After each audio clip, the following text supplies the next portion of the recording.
Take the first L.U.C movement, double barrel, chronometer certified, micro rotor, thin construction. A very thin construction. And the diameter is relatively small. Yeah. And I'm not telling you a secret if I say that watches are becoming smaller. Welcome or welcome back to WatchAdvisor on YouTube, where the watches are the stars. And this morning I do have the pleasure to introduce you to Mr. Karl-Friedrich Scheufele. Good morning, Mr. Scheufele. Good morning, Mr. Linz. I'm very happy to be with you today.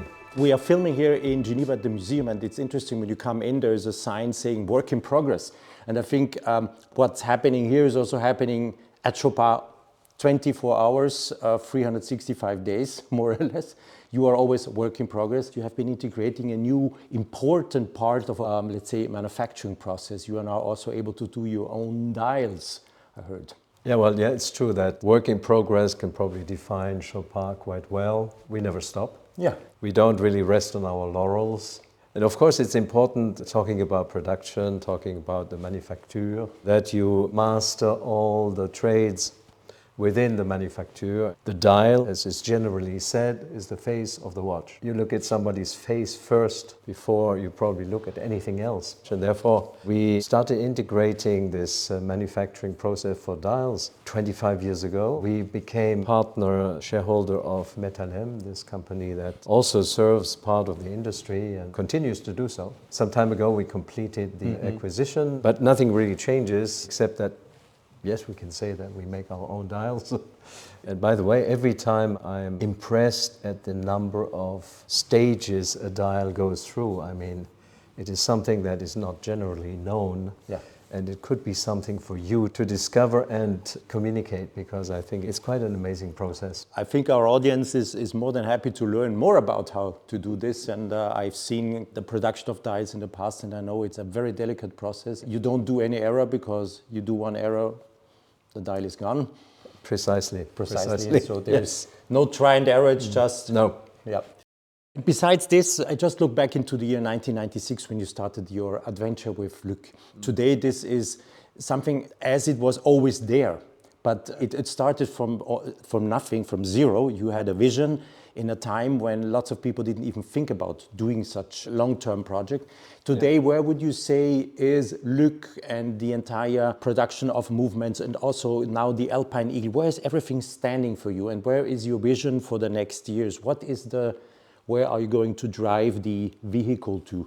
If you look at a life cycle, you can definitely say now L.U.C, or L.U.C, as many call it, has reached maturity. Yes.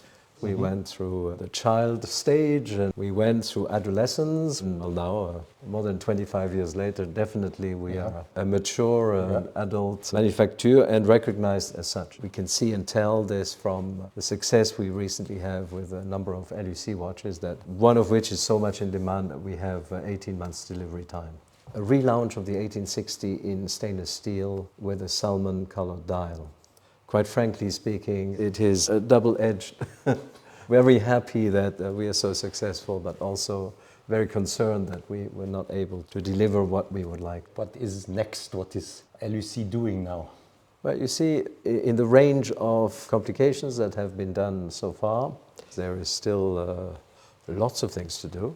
You can combine combinations, innovations, and what is next? What comes after the minute repeater? Think about it. You know, there's still another stage. Of course. I'm asking my audience in the comment section, please share our thoughts, and I'm pretty interested to read what you think about. What pleases me most is that the movements that we set out to do 25 years ago are still perfectly adapted to today's time, even more so. Take the first L.U.C movement, double barrel, chronometer certified, micro rotor, thin construction. A very thin construction. And the diameter is relatively small. Yeah. And I'm not telling you a secret if I say that watches are becoming smaller. Yes, and thinner. And thinner. And more elegant. And there you go. Yeah. When you conceived the movement in the early days, you were ahead of time. Yeah, well, you didn't know it, of course, but... At least on time. On time, yeah, that's true.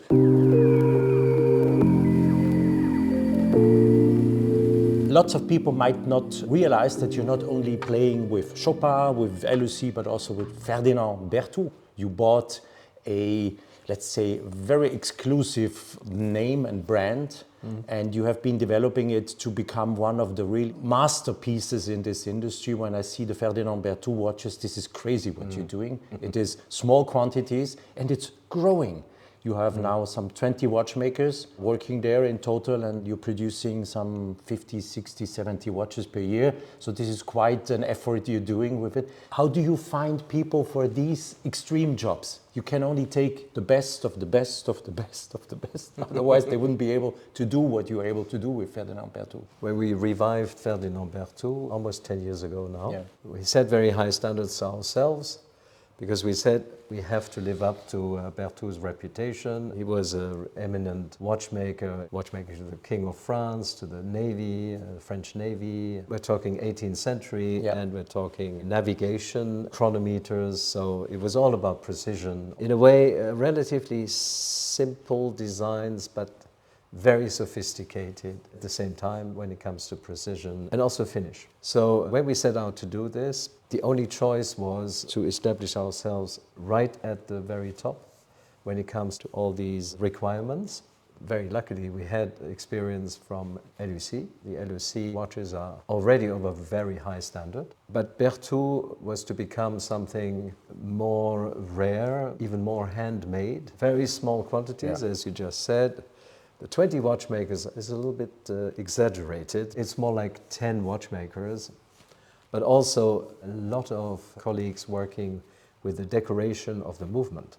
So, but in total, I've heard a number of... Yes, in total, you're quite right. But another part that I just mentioned is the finish. And the finish has to live up to the precision. And this simply and naturally regulates the amount of watches that we can make.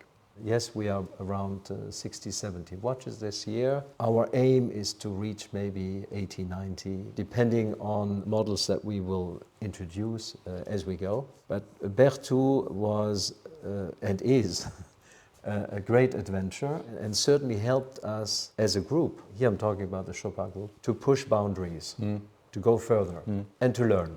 Yeah. This is an advantage for the entire group, and also a pride, you know. Yeah, of course.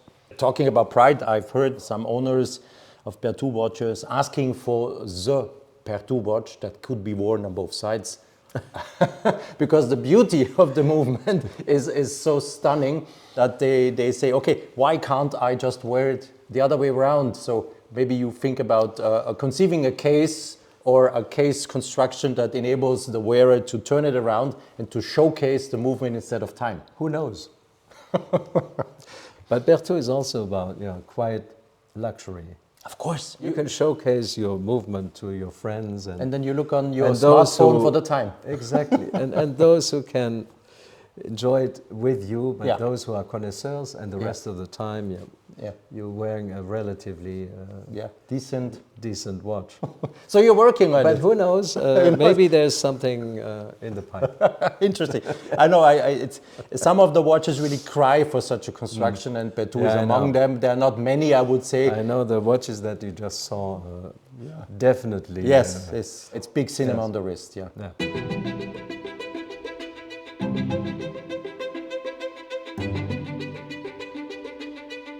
Mr. Scheufele, I'm happy for the little conversation we had. I know you're very busy. Thank you very much for an update.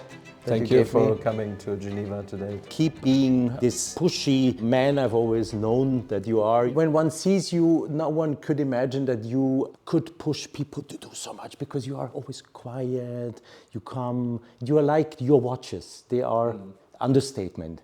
But I know behind the scenes that you are an engine. Keep on going, because we need such entrepreneurs in this industry. They're getting rare. And but making watches or making movements is a marathon. It's not a sprint. I didn't invent this. This was Mr. Bayer from Zurich, Teddy Bayer. Teddy Bayer, the father. When I first showed him the first L.U.C. movement, he said, very nice, but watchmaking is a marathon. It could be a triathlon also, because you have Chopard, you have L.U.C, and you have Ferdinand Berthoud, so free, swimming, cycling, and running. Yeah, I didn't think of that yet. Last question. When I'm in discussion with people in the industry, they always say, the biggest thing that is missing in this industry is creativity. Do you agree? When I'm coming to Chopard, there is lots of creativity, but when you look out of the box, do you think that this is an issue in the industry? Or? You know, I think if I look at what especially the independent watchmakers are doing today, I don't think we could say that the whole watch industry is lacking creativity. It would be unfair to say that. It could be that very well established brands don't necessarily want to wander out of the box. I would rather call it this way. Whereas the independents, and I know quite a lot about that because of Berthoud, but also because of my shop, Art in Time in Monaco, where we represent many of them. I must say that there is lots of creativity, and I think it's very good for the watch industry. That's good. I would say final words. I also heard the contrary, people saying that there is a lack of you believe in the industry. That's good. Some I talked to said, oh, they were very pessimistic, saying, oh, there's no more creativity. Okay, you have to do it. And the triathlete must be combined with creative people. Then you have to have the passion.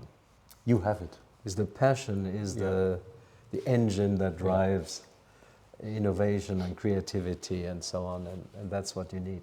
Absolutely. This is something, since I know Mr. Scheufele, and this is many years ago, I have to say, if there is passion, this is Mr. Passion. Triathlete and passion. Thank you very much once again. So we almost finished the video now. We're finishing it a second time now. It's really done. Thanks for watching. Use the comment sections. Thank you. And don't forget to post me one of these comments concerning what comes after the minute repeater. Will be interesting, and I will share these comments with you later. Bye-bye, guys. Bye.